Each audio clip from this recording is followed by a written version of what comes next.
Hi, this is Chris Hoy. Welcome to Create with Chris. Today I will be sharing how to create this adorable little scarecrow painted on a book stack ornament. There is a lot of really unique techniques that I am going to be sharing with you today. So grab your brushes and let's get started.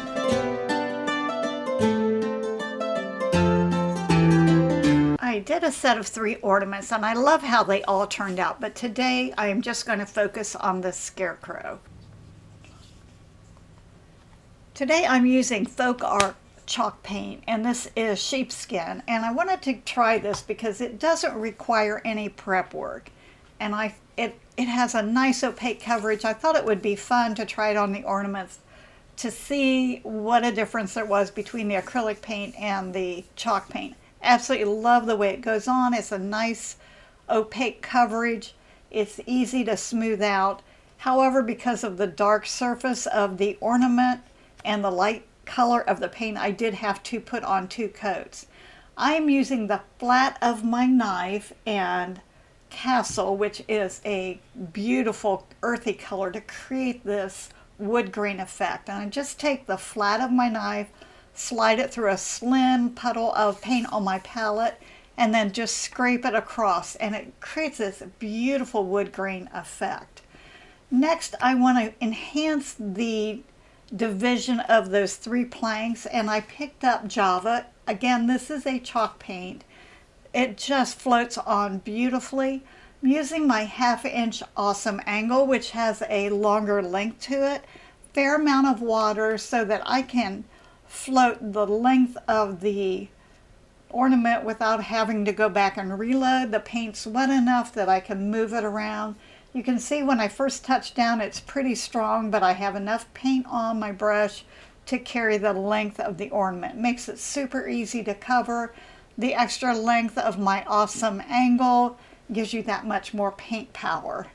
Taking my number 2 Radical Round, and I switched back to Americano soft black paint, loaded the brush really pretty heavily with soft black, holding it between my finger and my thumb, just kind of rolling it across the edge. I've got the ornament about a 45-degree angle, and it works better if you just let the brush kind of create its own jaggedy edge. It looks so much like chip paint. Once you get the hang of it, you can really zip through there. I love the last one best of all. Painting the face of the scarecrow with almondine. I'm using my fantastic filberts, and these again have a longer length. I just love the extra length that the bristle provides. It provides a smoother stroke. I don't have to reload as often. This is cocoa that I'm using to base coat the hat. Now I want my scarecrow to have an old, worn, kind of tattered looking hat, and so I'm not too worried about getting the hat on nice and smooth. I just want to get that base coat on there. I did decide that because the face is so see-through, I had to put on a second coat of paint. I did add a little bit of light cinnamon underneath the brim of the hat, just there to the left of the face. I thought the hat was a little bit too patchy, so I did go back and strengthen that with another layer of cocoa on the, just to give a light second coat. I wasn't too concerned. I just wanted it to look a little bit messy. This is fawn, and I'm shading it underneath the brim of the hat and around the sides of the face. Later on, I decided the left side of the face was a little bit too dark, so I did go back and brighten it up. But it just kind of softens it down, gives it more of that burlap kind of texture. I don't want it real smooth. I do use a little bit of paint and a lot of water just to move it around. I can always go back and add more. I'm putting light cinnamon on. You can see it's kind of a touch and pull, not a smooth float. I wanted to get a little bit at the base of the brim, not the outer tips. Just kind of using the toe of my brush to scratch it in. Deepening the shading underneath the brim of the hat, and I went to burnt umber. And this is very similar to the Java that I floated on the background color. Loaded my brush with almondine to kind of just create a really raggedy, worn edge on the hat. I didn't want to get it smooth and even, just kind of lined it in there, and you can see it's not perfect. I wanted to add a few crosshatch lines. Don't really need to do it up on the crown. I covered that up with the berries, but when you're starting out and I'm trying to make my design ideas and decisions, I went ahead and popped that in. Loaded the toe of my 1/4 inch awesome angle with light cinnamon. I want to shade underneath the brim. Don't bring it down too far because there needs to be room for his face and his eyes. You want those to really shine and be bright. Also took that light cinnamon, such a beautiful color, and it thins out. It makes a beautiful wash, just kind of a warm golden brown. A little bit of the light buttermilk to brighten up the edge of the brim, and I guess this is almondine to go back and brighten that face up a little bit more. A little bit of burnt umber to deepen that shadow underneath the brim of the hat.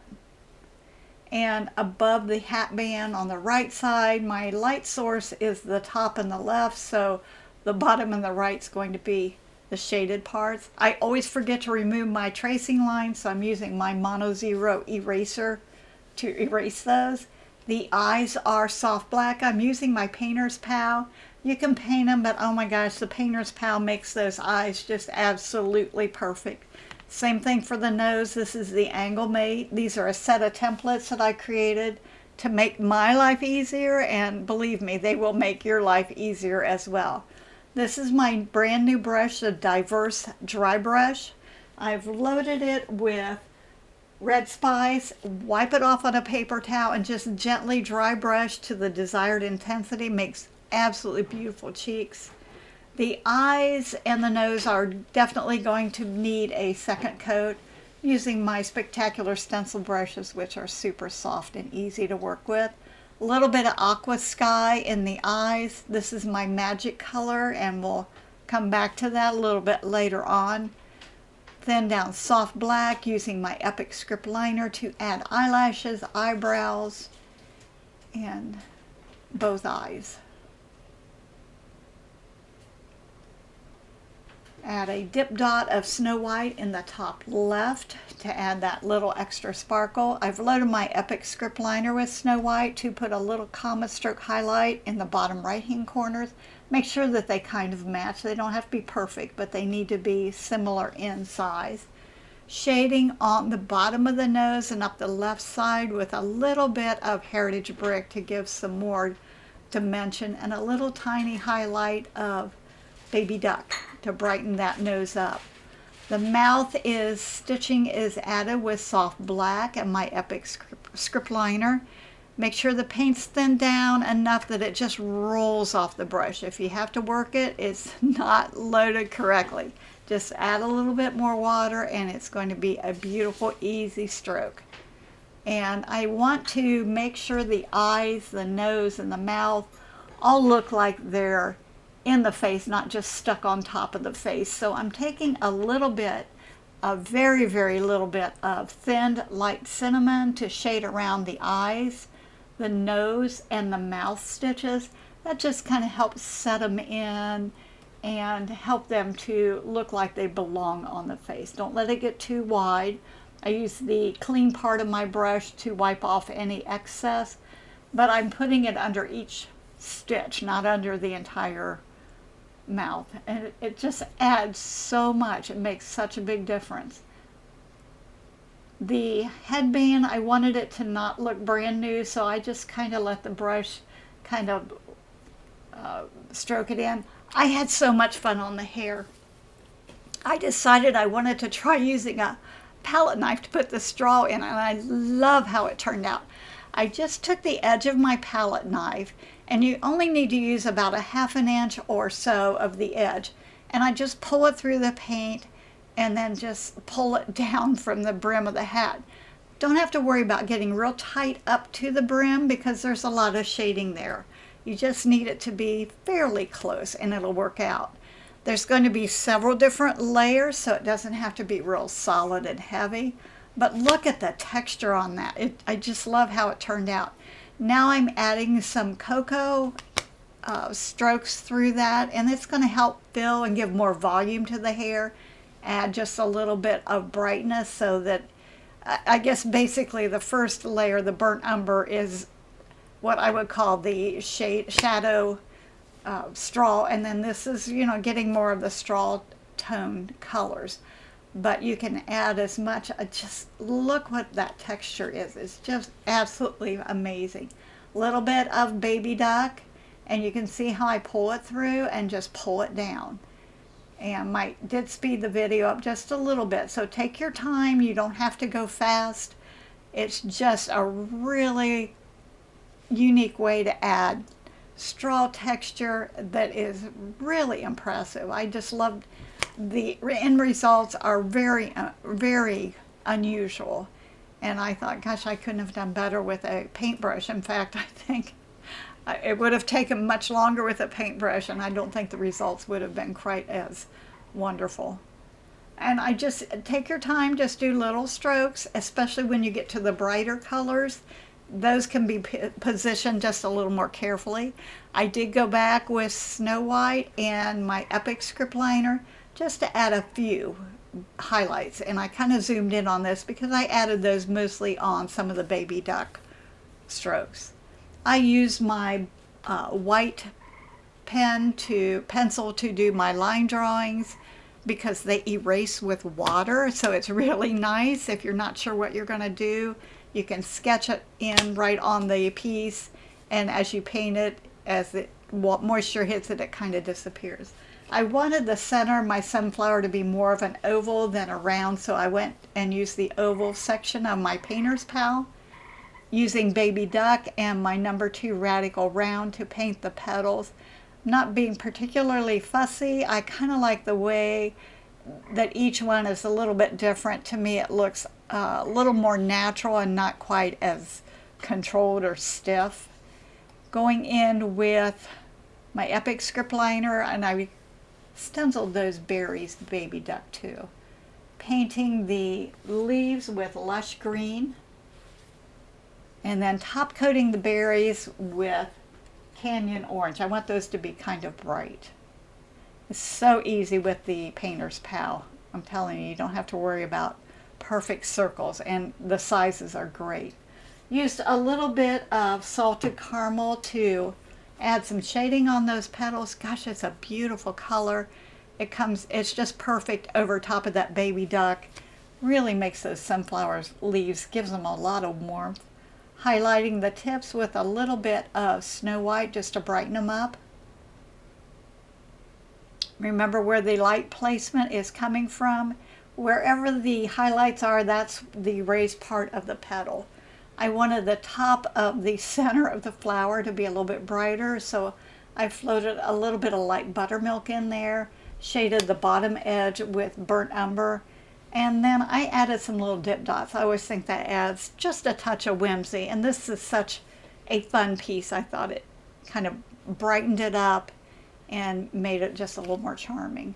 Shading the bottom and right side of the berries with Heritage Brick really brings a deep richness to that.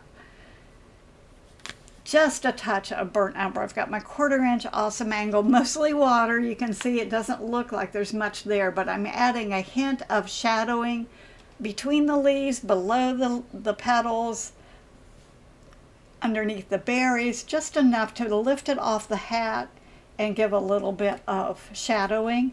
Using my Diverse dry brush, this is a smaller one, to add baby duck highlights. And then I went in with Snow White. I really wanted those berries to sparkle and be bright. I decided to go back in with the Diverse dry brush and just kind of smudge that out a little bit. I like that better. Here's my secret amazing color, Aqua Sky. Put that a little bit in the shading on the leaves, on the berries. This color, I put some in the hair, a little bit on the top of the hat. I added some on his face, underneath the brim. I did go back and add some on the sunflower, the bottom of the center of the sunflower, and a little bit on his nose. And it just makes a huge difference in the overall effect. It's just kind of magical what the aqua sky does. That's kind of my superpower for adding awesomeness to these pieces. I'm using my Spectacular stencil brush. It's a super soft bristle. It's going to give a really nice coverage. You won't get scratchiness. It's super easy to apply. 2 light coats is going to be much better than 1 heavy coat. And I'm using soft black. Just load the brush with paint, wipe it off on a paper towel to get rid of the excess, and then stencil the letters. Don't try to rush it. If it's hurried, that's when the paint kind of goes underneath and you get those rough, uneven edges around the outer side of each of the letters. And this will make sure these letters are super crisp and clean. I don't have a lot of paint on my brush, but I'm letting it just build up. Everything I use is listed below, so if you're interested in any of these awesome brushes, all the information is there. Look how great that looks. Now, a lot of times I don't like the bridges in the lettering, so I'm going to go in with my Epic script liner and just connect those so it looks more hand painted than stenciled. I think I've decided on the smaller pieces that I like to fill in the bridges. On the bigger pieces, sometimes that gives it a little more character to it. If you like my videos, be sure to hit the thumbs up and ring the bell. Don't forget to subscribe, that way you won't miss out on future videos. Loading my Epic script liner with Aqua Sky, bringing some of that blue into the lettering, just adds that one more notch that makes this really look finished, kind of more professional. And I load my brush well, have enough moisture. I can do quite a few strokes before I have to reload. That keeps the stroke work more consistent. My Epic script liner is a little bit longer than a liner, but shorter than a script, so I have more control. And you can see how easily that flows on, and I only have to reload just a couple times after every 3 or 4 letters. I love how this turned out, and I think you'll have to agree after looking at the finished piece what a difference that Aqua Sky makes, putting little touches throughout the entire design. I took out most of the second base coat steps and the dry time, but I think in real time it would probably take about an hour to an hour and a half to paint each one of these ornaments. They're quick, they're easy, and I think they turned out really adorable. I touched on some different techniques today, so if you have any questions, let me know. I would love to hear from you. If you paint these up, please send me a picture or let me know how it goes. I want to thank you for joining me today, and as always, I look forward to our next painting adventure together. And remember, a little bit of paint makes a big difference.